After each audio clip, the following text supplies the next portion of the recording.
I can't wait. I'm sure you guys can't wait either, right?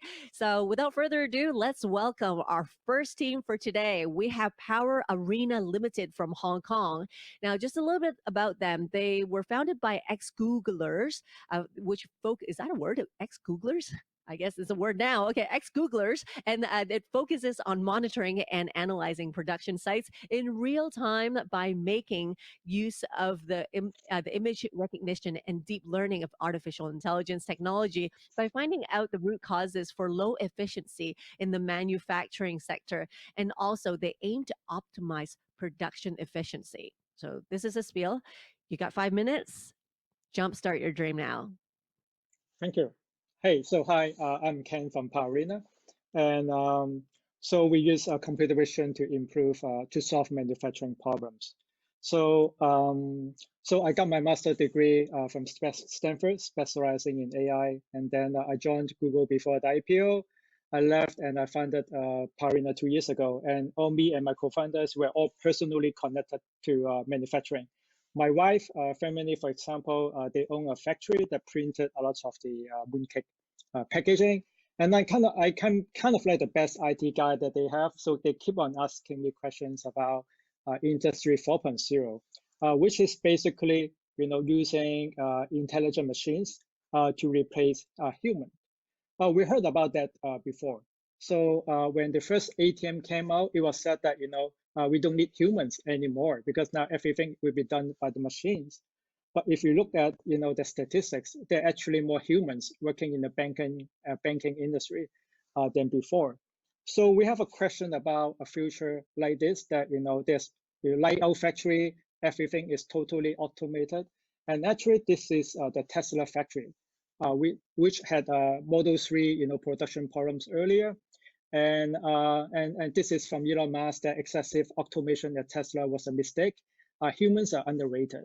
And now they actually have 10,000 humans working in the factory right now.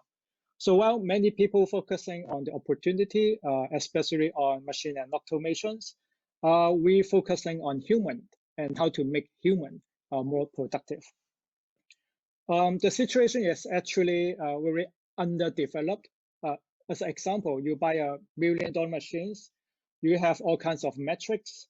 And for example, just making sure the machine is available, you have predictive maintenance, which has 100 startup of its own. But now let's look at human. You hire 40 people working 24 times 7. It's actually costing $1 million US, not one time, but per year. But the way to improve the problem is asking the industrial engineers using paper, pencil, and stopwatch to do the motion study. So this is not scalable at all. So let me just highlight one of the problem of the assembly line. So this is a typical line. So people are working one by one.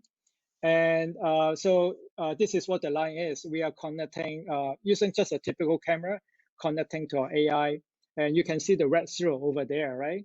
So when a person finishes his job, now the zero is turning into 1.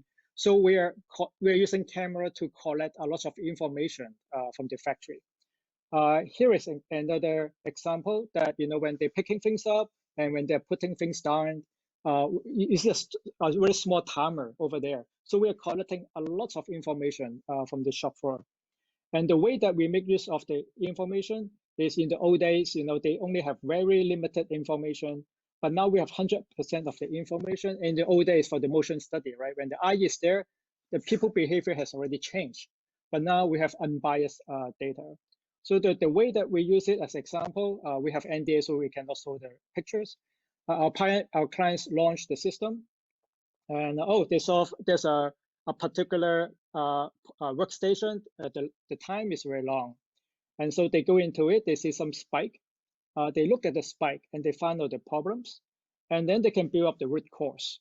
And from that, we pass the data to the industrial engineers. They use this to suggest things to improve the manufacturing line. And after using it for a month, and then they tune it for a month, we improve the production by more than 5%, which translates into more than 200% in terms of the ROI. And from our client, which is one of the top 10 EMS in the world, that we demonstrate a clear value of using the AI camera. And so let me skip. And so our business model is based on subscription, charging per people or per workstation per month. And this is, we launched in late 2017, and this is the number of licenses sold so far. Some of our clients, Jabil and Wistron, top 10 EMS in the world. The number one is Foxconn. Lion, they do Apple Power Supply. And we got some award.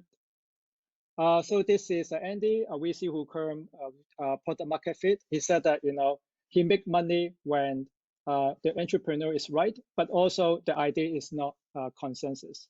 So I know the consensus is a machine is going to be replaced human, but hopefully that's not the case.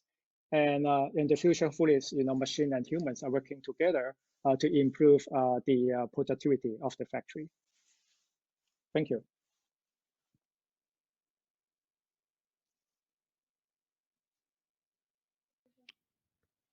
Thank you very much.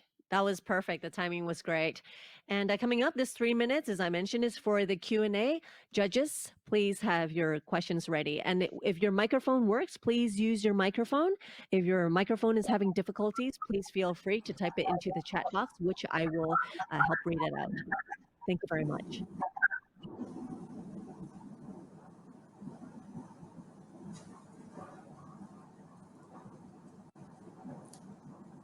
Hi, can you hear me? Yes. I'm Dennis from Hutchison Telecommunications. So can your system be applied to whatever manufacturing environment? Theoretically, it can, but now we are focusing on the labor-intensive operations. I think for machine, it is already kind of like over-invested by a lot of startups. So we are focusing, I think it's more like a blue ocean area. So how would be the lead time from understanding the point of inefficiency from the manufacturing environment up to the point that you're able to deliver the solution to your end customer? Yeah, so right now it's about a month, but we have a product release that we can reduce it to 1 week. So eventually, we let our clients to train the AI themselves so that everything can be done on their side. Thank you.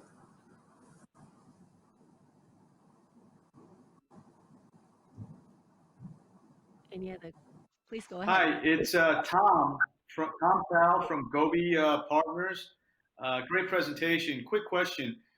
Who are your competitors in this space? Can you talk a little bit about the competitive landscape? There are few, there are a few startups in the US and there are a few in China. I showed a case study earlier, right? So that one is one of the top 10 EMS factory in the world. And naturally, they are sourcing a lot of startups in that space to participate in the ROI. And according to their words, we are the only vendor that eventually can drive improvement on the assembly line. So they have done a lot of POC because this is more like their global future of the factory initiatives. Thank you so much. And I actually see that there's a question that came in. This is from Raymond. And he wants to know, is there any future tech roadmap to expand the computer vision use cases? Thank you. Yes. So the way that the system works, if I can go back to my slide a little bit. So we don't have 100 different combinations in the assembly line. So people work with tray, or they work on the assembly line, or they use a certain kind of machine. So they are kind of like fixed building blocks. And so if you work with tray and we deploy on another factory, most likely also using tray to pick things up and push things down, so the system just works. And so on the one hand, we are going to add more building blocks so that we don't need to do stuff ourselves. On the other hand, it's more importantly that we let our clients to train the system, that they can do everything themselves. Thank you so much. Time's up. Thank you very much.